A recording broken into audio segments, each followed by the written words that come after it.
जय श्री कृष्ण मित्रों। आज हम आपके लिए लेकर आ गए हैं बहुत ही सुंदर सी कहानी। ये कहानी है मित्रता पर, कि कैसे एक दूसरे से मित्रता निभानी चाहिए, हमें कैसे जो है दोस्ती बहुत आगे तक चले, इस तरीके से एक दूसरे के साथ वफादार रहना चाहिए। तो दोस्तों, ये कहानी है सारस और कौवे की।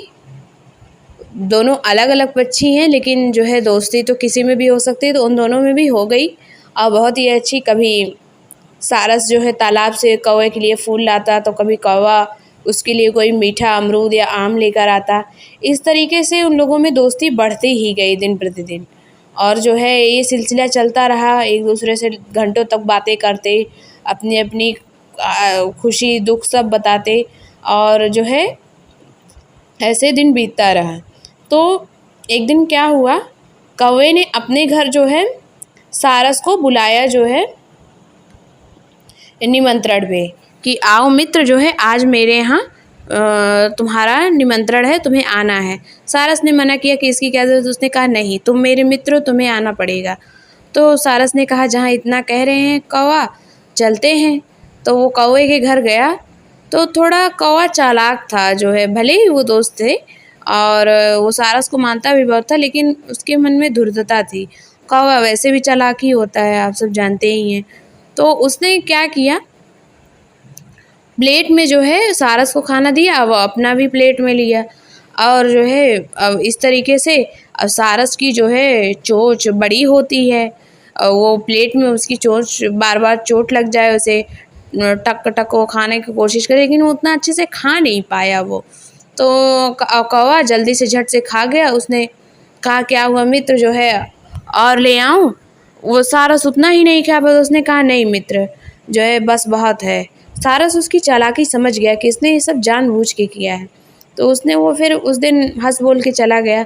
कुछ दिन बीते, फिर सारस ने कहा आज मेरे यहाँ निमंत्रण है कौवे से, तुम्हें आना है। तो कौवे ने कहा अरे इसकी क्या ज़रूरत है, हम लोग तो ऐसे ही मिल के बात कर ले। कहे नहीं, आना है, तुमने बुलाया तो मेरा भी फ़र्ज़ बनता मैं भी तुम्हारे लिए कुछ करूँ।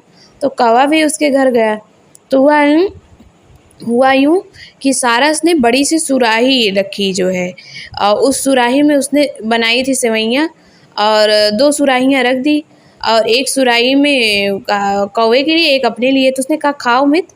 अब कौवे की चोंच छोटी, तो वो सुराही में बहुत कोशिश की उसने, लेकिन वो खा नहीं पा रहा था। और सारस, उसकी चोंच तो लंबी लंबी, उसने जो है झटपट सेवइयाँ ख़त्म कर दी। उसने कहा क्या हुआ मित्र, तुमने खाया नहीं।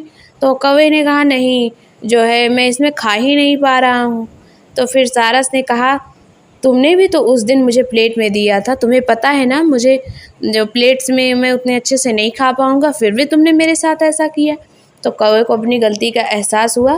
फिर सारस ने उसे प्लेट में ला कर दिया सेवइयाँ, तो उसने भरपेट खाया। उसने कहा माफ़ कर दो मित्र, थोड़ा सा लालच और धूर्तता मेरे अंदर आ गई थी, आइंदा मैं ऐसा नहीं करूँगा। तो सारस ने कहा जब मित्रता की है तो एक दूसरे की पसंद नापसंद, एक दूसरे को कैसे हम आराम महसूस करा सकते हैं, कैसे एक दूसरे की खुशी का ध्यान रख सकते हैं, ये भी हमें पता होना चाहिए। मित्रता करो तो सच्चे मन से, दिल से करो, नहीं तो मत करो। तो इस तरीके से जो कौवे ने कहा हाँ तुम ठीक कह रहे हो। फिर उन दोनों में बातचीत होने लगी, खुश रहने लगे। इस तरीके से उनके दोस्ती के दिन बीतने लगे। फिर जो है वो लोग खुशी खुशी रहने लगे। तो दोस्तों, आज की ये छोटी सी कहानी आपको कैसे लगी ज़रूर बताइएगा। जय श्री राम, जय माता दी, राधे राधे, सीताराम।